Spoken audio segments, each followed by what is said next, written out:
Merci, merci. On ne peut pas résister, on ne peut pas y résister, ce n'est pas possible. Il n'y a que les insensibles qui pourront résister. Ah, maintenant, moi, je suis plein de sens. Donc voilà. Assalamu alaikum, toute l'assistance. Je me présente Ousmane Diop.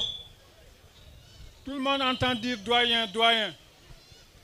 Bon, kooku dafay am ñu nga xam sax daf leen yóbbu en erreur parce que dans ma section ou bien dans ma commune il y a longtemps, bon, c'était avant 2022, quelqu'un a voulu prendre mon nom sur la feuille de présence et m'a demandé doyen, quel est votre prénom? C'est doyen. Je lui dis oui, c'est doyen. Il a écrit doyen Diop. Donc, pour vous dire que je suis à la tête de Keur Massar depuis Keur Massar originel. Qu'est-ce que vous entendez par Keur Massar originel? C'est Keur Massar quand on avait Keur Massar Sud actuel et Keur Massar Nord actuel ensemble. Et on était une commune à Pikine, parmi les 16 communes de Pikine. Maintenant, après la départementalisation, chacun est allé de son côté. M. Cheikh Tidiane Cissé est à Keur Massar Nord. Moi, je suis ici à Keur Massar Sud.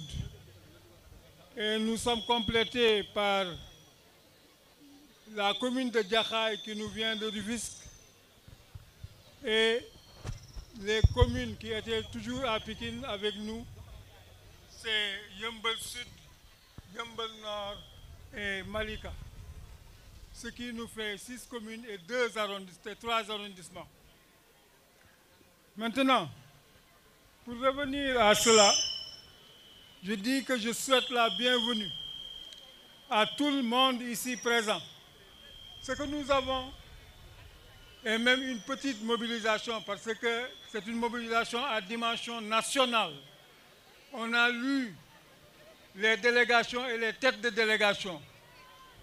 Nous leur disons merci pour la présence. Nous attendons maintenant de nous installer ici à Mame Dior. Mame Dior, c'est une cité maintenant que tout le monde connaît à Keur Massar. Et je vais tout simplement demander à être ici présent en passant par la porte et à saluer le délégué, notre doyen Ba. Donc, c'est le délégué de quartier de Mame Dior. Et en saluant Imam Ndiaye, il vient de nous quitter parce qu'il a livré des prières pour que la journée se passe bien. On le remercie pour cela.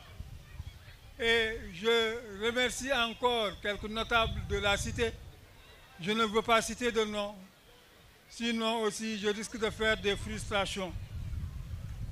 Maintenant, 1982-2022, et parce que j'ai été élu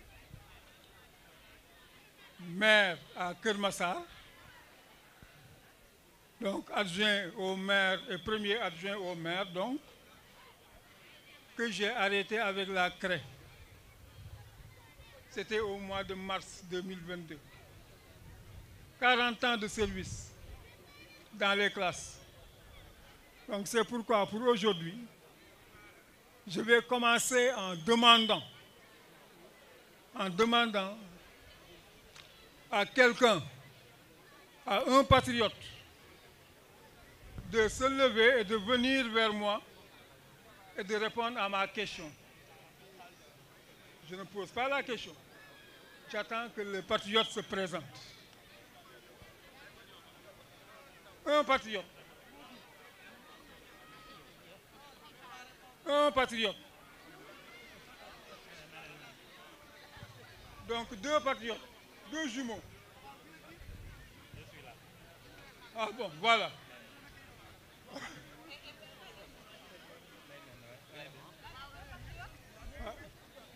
Ndeye Mbenda et Babacar Mbaye. Ils sont là. Ils vont répondre à ma question parce que moi, je commence toujours mes cours par une question. Donc voilà, je voudrais tout simplement que vous me parliez de quelque chose qui s'est passé cette semaine bien sûr, et qui a gagné sa bataille avant la fin, avant qu'on entende siffler la fin du match. C'est quoi? Les emprunts obligataires qui ont été lancés par son Excellence. Il faut l'applaudir.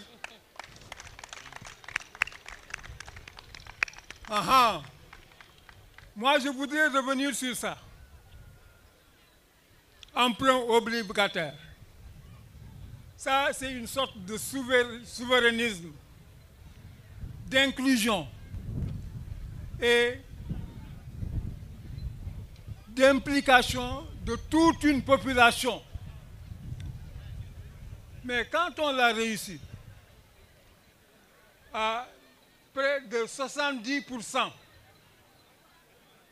qu'est-ce à dire?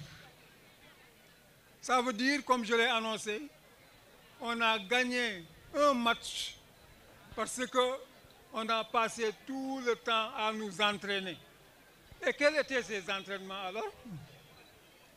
Nous, en tant que patriotes, qu'est-ce qu'on a fait comme entraînement pour avoir ça, pour s'en sortir aussi rapidement? On a eu à faire des levées de fonds. Des levées de fonds. Mais, dinaa leen wax ni aussi, ñun dañoo ñàkk jom de. Ñun ñu ñàkk jom lañu. Pourquoi? Tout simplement parce que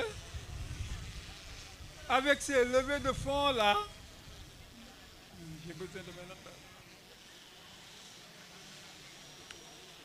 Mais avec ces levées de fonds là, mais on nous a infligé une punition bu xaw a tukkil sunu àdduna.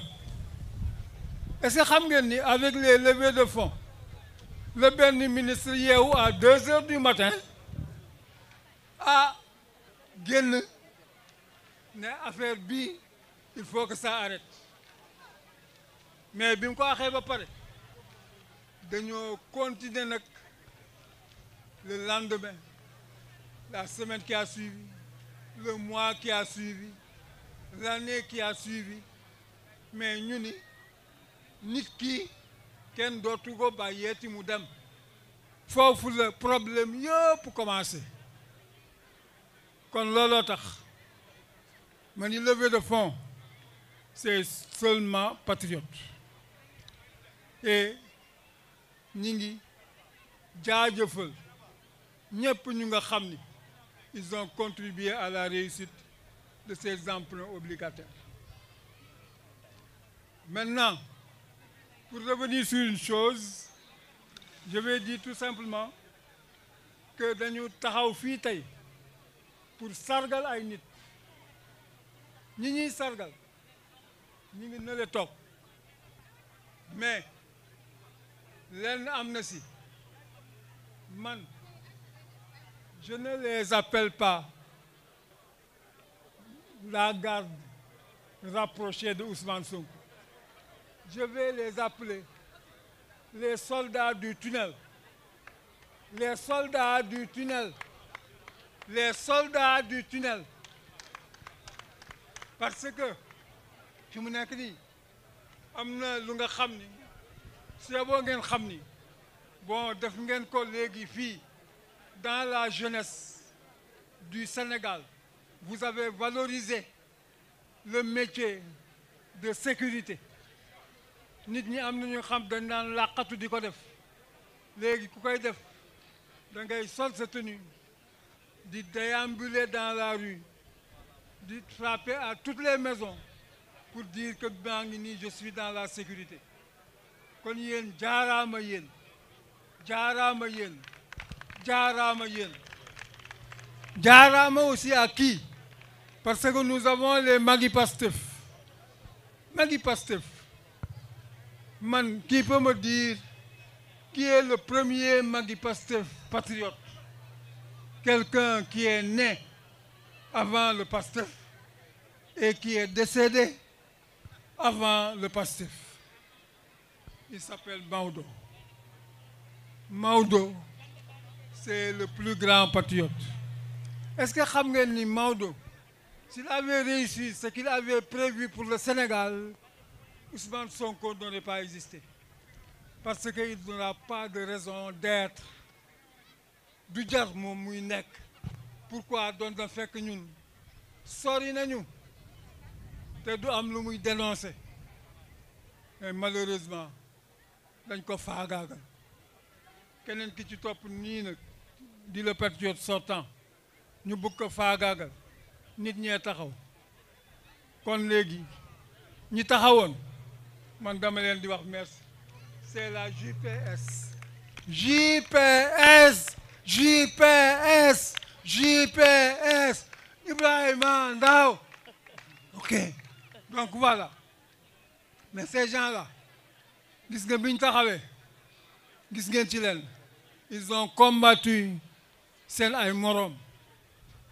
fi mu nekk nii FDS ku nekk da leen di sargal ku nekk day wax lu baax ci ñoom. Mais li ci bon est-ce que xam nga lan la mooy li feeñ cette semaine là semaine bi am na lu feeñ lan moo feeñ c'est 312 policiers yi ñu radié. Pourquoi? Tout simplement parce qu'ils ont fini leur contrat. Ñooñu c'est des gens qui ont fait moins de 3 mois de formation pour que ñu jël leen ranger leen ne leen aller combattre les combattants de la résistance. Parce que bi ngeen gisee ñooñu jël nit mu nekk xale bu ndaw ñu teg ko seen kanam def ko bouclier pour que ñoom xeeru résistants yi bañ leen a dal kon ngeen xam ni ñii ils n'ont pas la formation d'un policier. te policiers yi mënuñu ci woon dara wax mënuñu wax dara dañoo toog rek di leen seetaan. te xam ni ñii dañ leen dugal seen biir mais ils ne font pas partie. Ça je les appelle les nervis policiers. boolewul ak bokkul ak les nervis civils numéro 9. ñoo ñëpp ils finiront par payer. On attend ça. kon fi mu nekk nii nag comme am na ñu war a ñibbi dans les régions man je vous libère, je ne peux pas tout dire. Fi mu nekk nii j'ai pas encore vidé la moitié de mon estomac pour bien dama leen di permettre yéen ngeen dem di ngeen dem kon fi mu nekk nii je vais vous souhaiter bon voyage de retour et bon séjour une fois que vous serez là-bas. Et fi mu nekk nii kon monsieur may jottali rek nuyoo monsieur Mohamed Bilal Diatta, maire de la commune de Keur Massar Sud, bi nga xam ni il est empêché pour benn ziar bu mu war a dem. Man je suis son premier adjoint. kon yónni na ma pour ma waxal leen ko. De toute façon kon je dis au revoir à tout le monde et je dis merci à tout le monde. Merci beaucoup. Doyen Kébé fu nga jàpp foofu la. Continue comme ça, on va continuer de t'épauler.